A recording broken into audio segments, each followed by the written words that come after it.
Hola, ¿qué tal? ¿Cómo estáis? Yo soy Ana y hoy os traigo el resumen de mis últimas lecturas.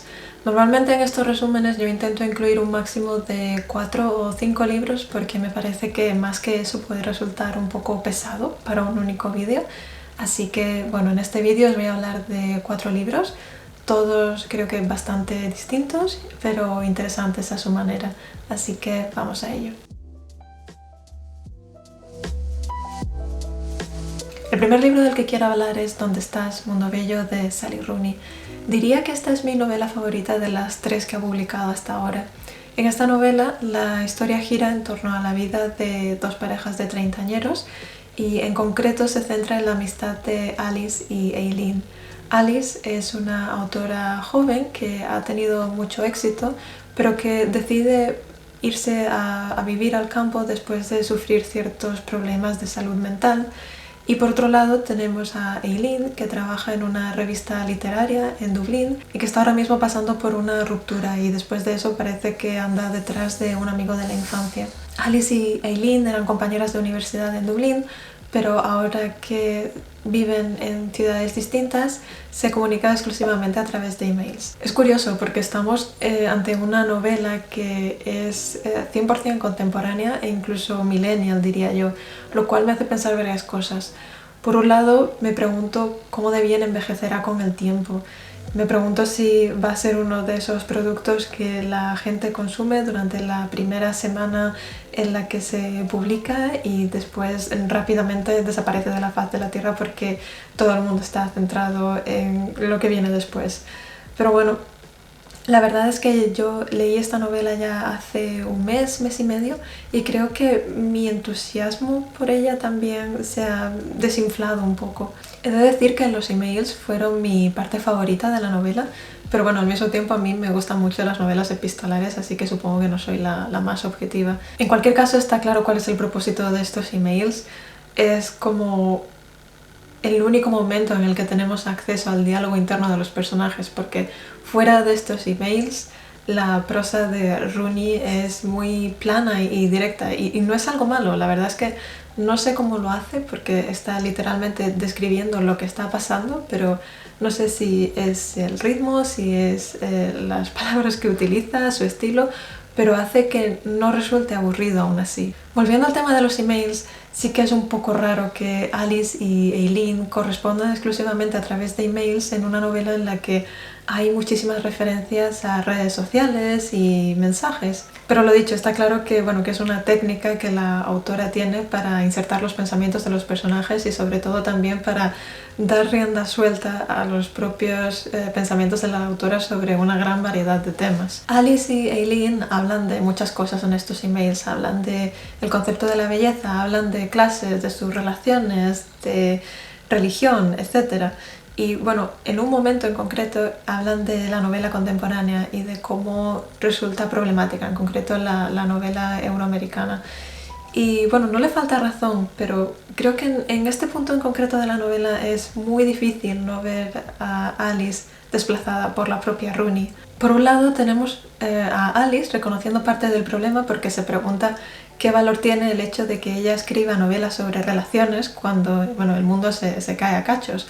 Pero por otro lado, independientemente de la conclusión a la que llega ella, se genera, ya lo he dicho, una especie de disyuntiva muy extraña en la narrativa. Creo que a veces es difícil ver cómo coexisten, por un lado, estos ensayos sobre temas contemporáneos con la vida de estos personajes.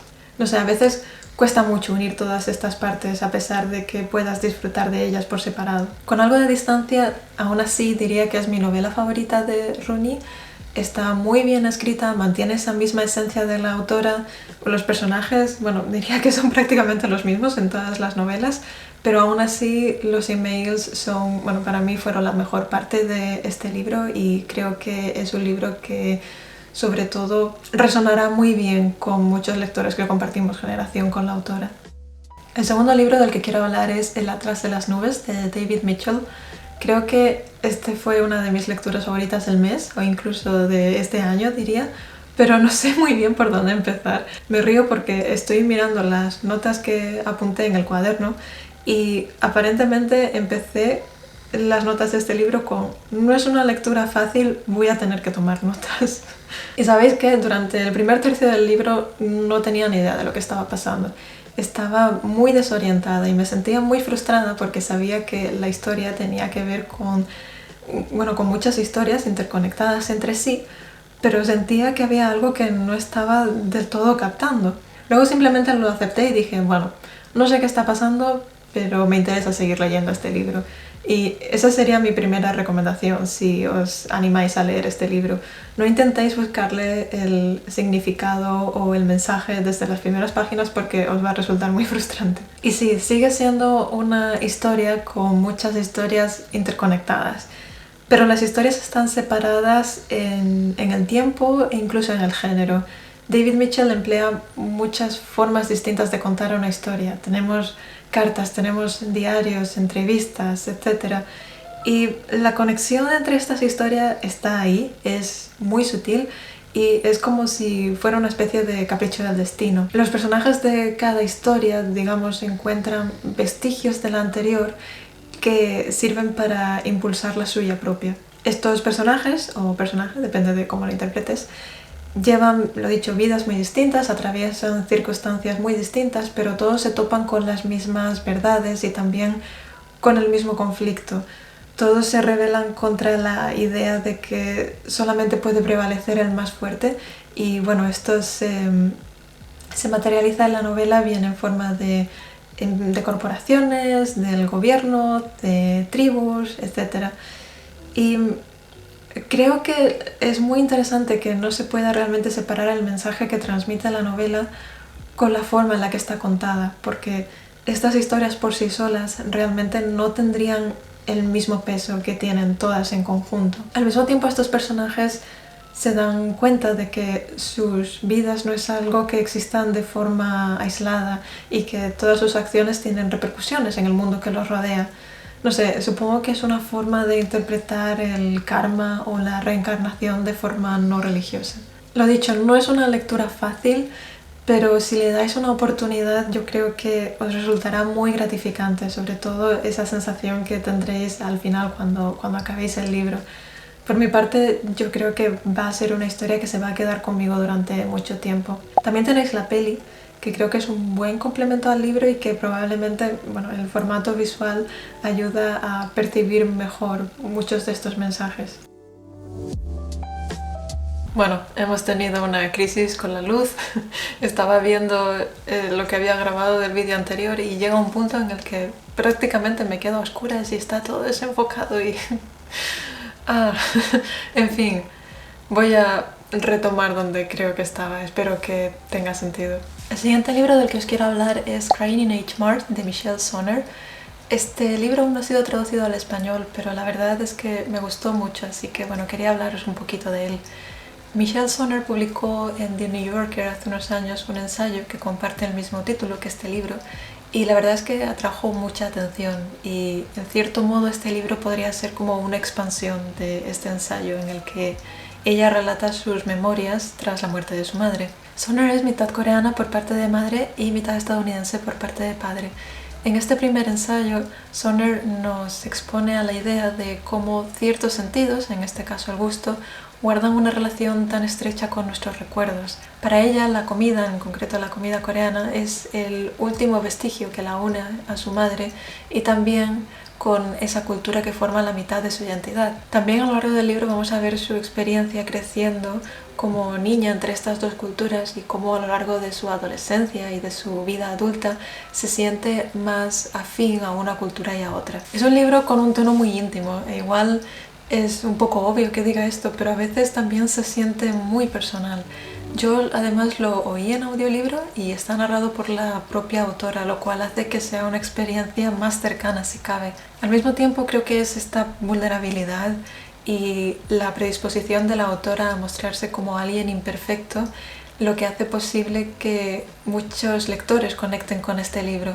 Yo supongo que además resonará mucho con expatriados o con personas hijas de inmigrantes, porque al fin y al cabo la comida por un lado es confort y también por otro lado es puede ser ese nexo de unión con una cultura de la que estás separado. Creo que una de las partes que más se quedó conmigo está cerca del final, cuando la autora compara el proceso de la pérdida y del dolor con el proceso de fermentación del kimchi.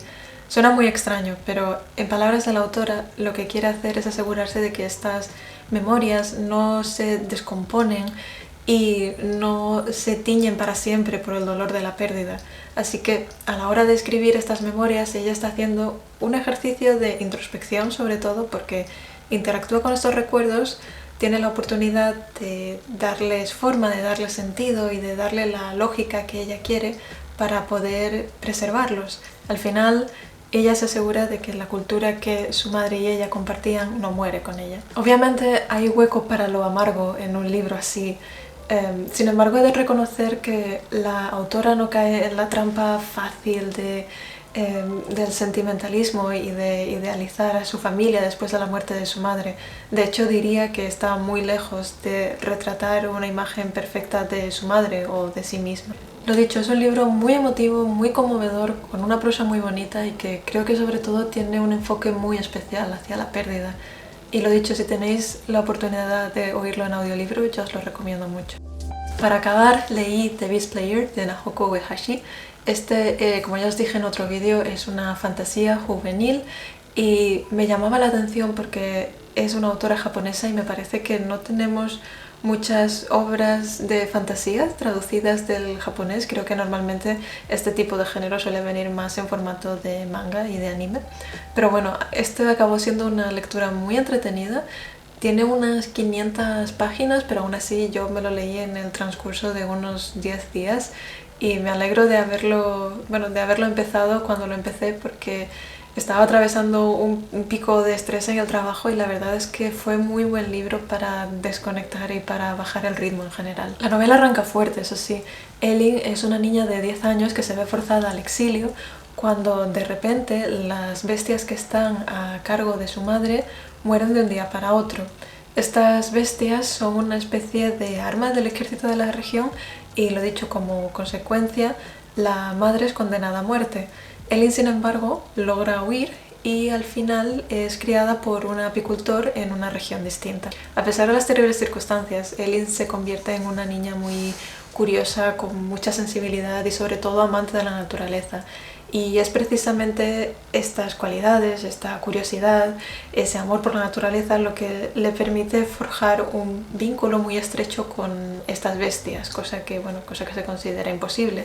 Y bueno, a medida que avanza la historia, lo que ocurre es que Elin se va a ver en medio de un conflicto político entre los dos territorios del mundo del que habita.